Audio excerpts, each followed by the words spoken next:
Hello guys, मैं Sudam लिनाडो cap और आज के इस वीडियो में हम बात करने वाले हैं इक्विपोटेंशियल सरफेस के बारे में। तो बेसिकली ये इक्विपोटेंशियल सरफेस होता क्या है।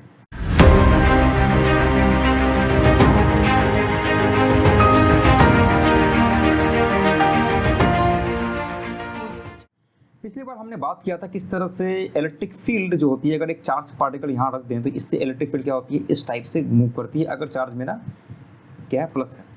तो आप देखते हैं कि ये जो है एक स्फेरिकल टाइप का सिमेट्री देगा अगर हम 3 डायमेंशन में हैं, और सर्कुलर टाइप का सिमेट्री देगा अगर हम क्या करते हैं, इसे हम रख दिए एक प्लेन में रख दिए। तो देखते हैं कि एक सिंपल रेडियस में हम देखेंगे चारों तरफ क्या होगी, इलेक्ट्रिक फील्ड क्या होगा, इस सरफेस से बराबर होगा।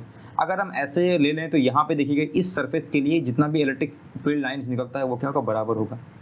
तो अगर हम इससे पोटेंशियल कैलकुलेट करना चाहें तो ये जो इन दोनों सरफेस में क्या होगा, पोटेंशियल क्या होगा, इस सरफेस के लिए पोटेंशियल कहीं भी आप कैलकुलेट कर दें वो पोटेंशियल क्या होगा, सेम होगा। इस सरफेस में आप कहीं भी पोटेंशियल कैलकुलेट करें तो वो पोटेंशियल क्या होगा, सेम होगा।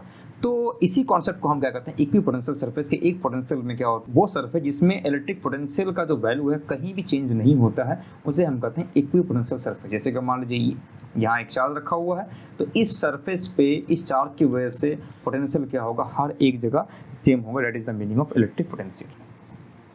अब यहाँ पे हम एक बहुत इंटरेस्टिंग कॉन्सेप्ट की बात करेंगे और इसमें बात करेंगे इलेक्ट्रिक डाइपोल। इलेक्ट्रिक डाइपोल एक बहुत ही इंटरेस्टिंग चीज़ है और आप देखते हैं कि डाइपोल का जो ये कॉन्सेप्ट है वो कहाँ से आता है। सबसे पहले आप इस कॉन्सेप्ट को पढ़ते हैं कि केमिस्ट्री में पढ़ते हैं। केमिस्ट्री में कैसे पढ़ते हैं, जैसे कि आपने पढ़ा होगा Na+Cl-, ठीक है ना। और हम ये कहते हैं कि इसमें क्या है, प्लस चार्ज है, नेगेटिव चार्ज है। तो जितने भी कंपाउंड उसमें प्लस और नेगेटिव मिलकर क्या करते हैं, वो एक कंपाउंड बनाते हैं, ठीक है। जैसे कि NaCl हो गया, या फिर आप दे सकते हैं H2O हो गया। तो H2 में क्या होता है, प्लस चार्ज होता है और इसमें 2 माइनस होता है, ठीक है। तो एक 2 × 2 प्लस हो जाएगा, 2 माइनस हो जाएगा। तो जितने भी केमिस्ट्री में हम कंपाउंड्स को देखते हैं वहाँ पे क्या होता है, प्लस और नेगेटिव चार्ज होता है। जब ये प्लस और नेगेटिव चार्ज मिल के एक साथ आता है तो उसे हम क्या करते हैं, डाइपोल करते हैं।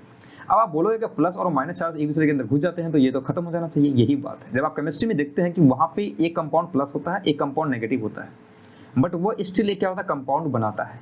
तो ये कैसे बनाता है, तो Na का जो एटम ये है और Cl का लेटर से ये एटम ये है, तो ये एक दूसरे के अंदर घुस नहीं जाते हैं। इन दोनों के बीच एक सेपरेशन रहता है, वो सेपरेशन लेटर से डी सेपरेशन होता है या फिर ए सेपरेशन होता है, ठीक है। तो बेसिकली हम मान लेते हैं कि ये सेपरेशन क्या है, 2D है, और ये हम मान लेते हैं इन पे चार्ज क्या सेम ही होगा, बिकॉज जितना ये प्लस चार्ज उतना माइनस ये चार्ज है, ठीक है ना। इनको मिलके क्या बनाता है, ये पूरा का पूरा न्यूट्रल बनाता है। तो डाइपोल को हम दिखाते हैं स्मॉल p से, p = q × 2d। इस तरह से हम डिफाइन करते हैं किसको, डाइपोल मूवमेंट को, या डाइपोल को डिफाइन करते हैं। और उसके बाद आप यहाँ पे 2d लीजिए या फिर d लीजिए, इट डिपेंड्स ऑन यू कि आप कैसे लेते हैं। q × 2d और q × d is the dipole. तो जैसे जैसे आप प्लस और यहाँ माइनस लेते हैं और एक छोटा सा सेपरेशन आता है तो ये क्या करता है, ये एक इलेक्ट्रिक फील्ड इसको जनरेट करता है और ये भी क्या करता है, इसको खींचने की कोशिश करता है। But because of the different size, ठीक है ना, डिफरेंट। अब H2 एक डिफरेंट कंपाउंड, डिफरेंट एलिमेंट है, O एक डिफरेंट एलिमेंट है, जिसकी वजह से क्या करता है, एक इक्विलिब्रियम में चले जाता है और इनके बीच एक सेपरेशन रहता है और therefore they form a dipole, electric dipole. But इस इलेक्ट्रिक डाइपोल की वजह से क्या होता है कि ये किसी एक पर्टिकुलर डिस्टेंस में क्या करती है, इलेक्ट्रिक फील्ड जनरेट करती है। इसका ये मतलब नहीं होता कि प्लस का जितना भी इलेक्ट्रिक फील्ड है वो सब निकल के इसको खत्म कर दिया, नहीं। तो बेसिकली इन पे जो साइज डिफरेंस होता है उसके वजह से क्या होता है, ये इलेक्ट्रिक फील्ड जनरेट करता है। तो आज हम ये फिगर आउट करेंगे कि इसका जो इलेक्ट्रिक फील्ड है वो कैसे हम निकालते हैं। तो we will first calculate what is the potential due to electric dipole, ठीक है। हमने पिछले वीडियो में बात किया था कि अगर आपने किसी भी चार्ज का पोटेंशियल निकाल लिया तो वहाँ से इलेक्ट्रिक फील्ड निकालना बड़ा ही आसान है, और आज हम इस वीडियो में पूरा का पूरा चीज़ को देखेंगे। इलेक्ट्रिक पोटेंशियल निकालने के लिए हमने इससे पहले भी एक सिस्टम की बात कर रखिएगा। मान लीजिए प्लस और माइनस क्या है, 2 चार्ज है और ये सेपरेटेड है लेटर से 2D से, और हम इस पॉइंट पे निकालना चाहते हैं। और ये पॉइंट ऐसा है जो इसको डिवाइड करता है, D और D में डिवाइड करता है, लेटर से ये R डिस्टेंस है। और हमें ये फिगर आउट करना है कि इस पॉइंट P पे इस प्लस Q और लेटर से माइनस Q की वजह से कितना इलेक्ट्रिक फील्ड जनरेट होता है। तो इसको हम कैसे करेंगे, लेटर से यहाँ से आपका इलेक्ट्रिक फील्ड एक इधर को आया और Q की वजह से इलेक्ट्रिक फील्ड कहाँ जाएगा, इसी तरफ आएगा, ठीक।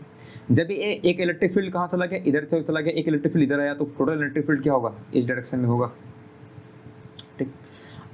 ये ऐसा भी हो सकता है कि प्लस Q और minus Q total electric field इधर आ गया। एक ऐसा है कि इसकी वजह से एक इलेक्ट्रिक फील्ड यहाँ आया और इसकी वजह से एक इलेक्ट्रिक फील्ड ऊपर की तरफ जाया, जो एक दूसरे को कैंसिल आउट करेगा। तो y एक्सिस की तरफ हमें कोई भी इलेक्ट्रिक फील्ड नहीं मिलेगा, एक्स एक्सिस की तरफ हमें पूरा का पूरा इलेक्ट्रिक फील्ड मिलेगा। तो हम कैसे दिखा सकते हैं, तो हम यहाँ लिखेंगे electric field due two plus Q charge, क्या होगा ये के क्यू, लेटर से ये हो जाएगा आपका ए डिस्टेंस है तो ए स्क्वायर है।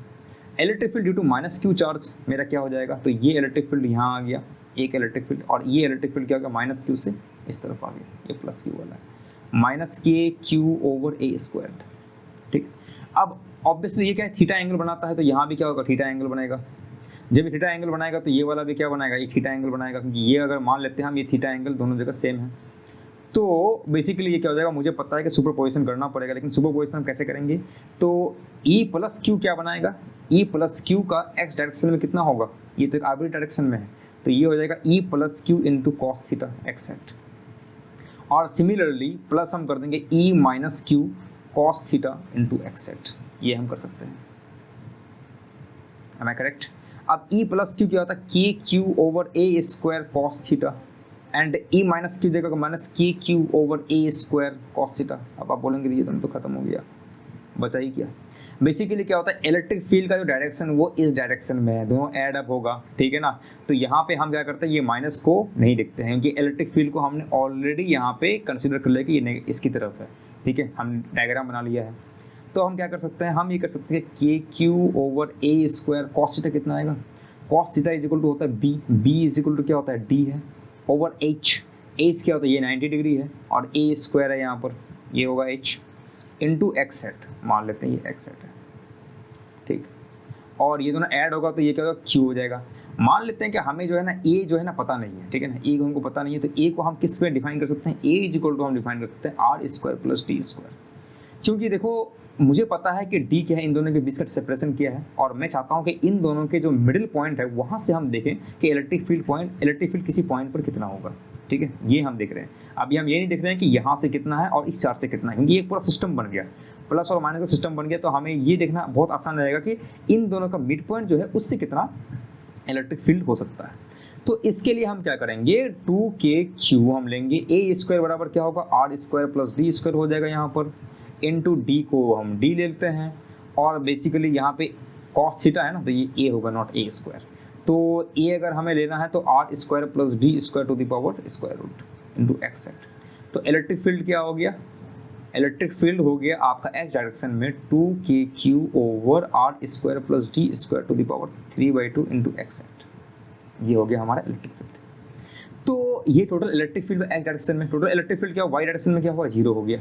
अब आप बोलेंगे कि यहाँ से मैं कैसे ये निकाल सकता हूँ कि इन दोनों के बीच पोटेंशियल क्या होगा, तो दो तरीका है। v इज इक्वल टू आप ये कर दो minus D E over d are, ऐसे होता है या नहीं होता है, E इज इक्वल टू होता है minus d v over d r some r hat. अब आर हेट कुछ भी हो सकता है। बेसिकली हम लोग किस तरह के सिस्टम में काम कर रहे हैं, हम लोग काम कर रहे हैं कार्टेशियन सिस्टम में, जहाँ पे x और y है। तो मैं क्या कर सकता हूँ basically v is equal to integral E dot d r करेंगे। अब यहाँ माइनस साइन तो ऑलरेडी है, अब E क्या है basically 2kq over are square plus d square to the power 3/2 into d r vector. अब ये क्या है एक्स हेट डायरेक्शन में है, हमने ऑलरेडी देखा है कि डी आर को हम क्या ले सकते हैं x x hat, y y hat और जेड जेड हेट ले सकते हैं।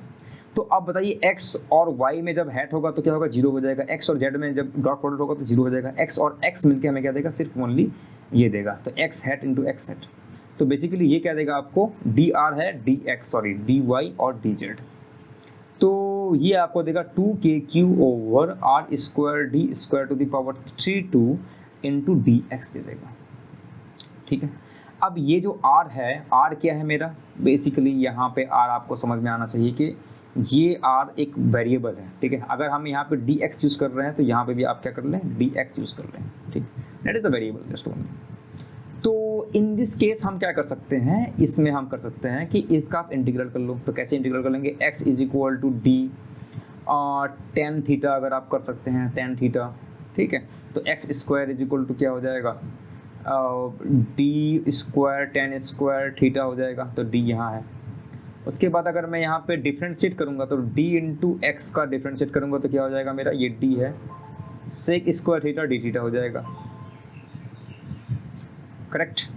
D x is equal to क्या हो जाएगा, d into sec square into d theta हो जाएगा। तो मैं यहाँ पे क्या करूँगा, 2k क्यू करूँगा, x square is equal to क्या होगा, डी स्क्वायर कॉमन आ जाएगा तो डी क्यूब हो जाएगा।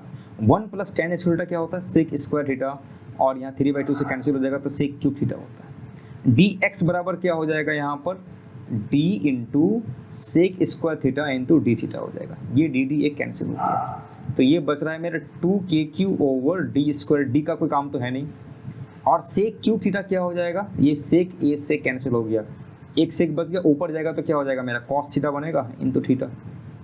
उसके बाद यहाँ क्या बन जाएगा, -2k over d square, cos theta का क्या होता है, ओनली साइन थीटा होता है। अब साइन थीटा, अब हमने क्या मान रखा है, tan theta is equal to हमने मान रखा है एक्स ओवर डी, तो साइन थीटा क्या हो जाएगा, बेसिकली ये पी और बी होता है तो परपेंडिकुलर ओवर हाइपोटेन्यूज, हाइपोटेन्यूज क्या होगा, x square plus d square. तो यहाँ हम ले सकते हैं -2k ओवर डी स्क्वायर को डी स्क्वायर रखूंगा, sine theta is equal to x over x square plus d square, ये कर देंगे। तो ये करने पर मुझे क्या पता जाएगा कि ये इसका जो आंसर है, देखो आपको आ गया मेरे पास आंसर। तो पोटेंशियल एक पॉइंट पर क्या मिलेगा मुझे, 2k डी स्क्वायर, ठीक है, और d x is equal to यहाँ पे है, ठीक है डी स्क्वायर हो जाएगा, और ये मुझे x मिल जाएगा square root of x square plus d square. तो एक पॉइंट अगर जो मेरा परपेंडिकुलर है, परपेंडिकुलर रहने पर क्या मिल जाएगा हमें, वो मिल जाएगा कि ये आपका जो इलेक्ट्रिक फील्ड है जो भी है वो x डायरेक्शन में आएगा, ठीक है, y डायरेक्शन में हमारा कुछ भी नहीं आएगा। तो पोटेंशियल अगर आपके पास इस टाइप का है, वहाँ से इलेक्ट्रिक फील्ड निकाल लें, और जो भी इलेक्ट्रिक फील्ड होगा वो कहाँ से होगा, x डायरेक्शन में होगा। तो आई होप ये आपको क्लियर है पूरा का पूरा डेरिवेशन। तो अब मिलते हैं नेक्स्ट वीडियो में, और वहाँ बात करेंगे इलेक्ट्रिक डायपोल, जो कि एक आर्बिट्री डायरेक्शन में हम फिगर आउट करने वाले हैं। Thank you very much.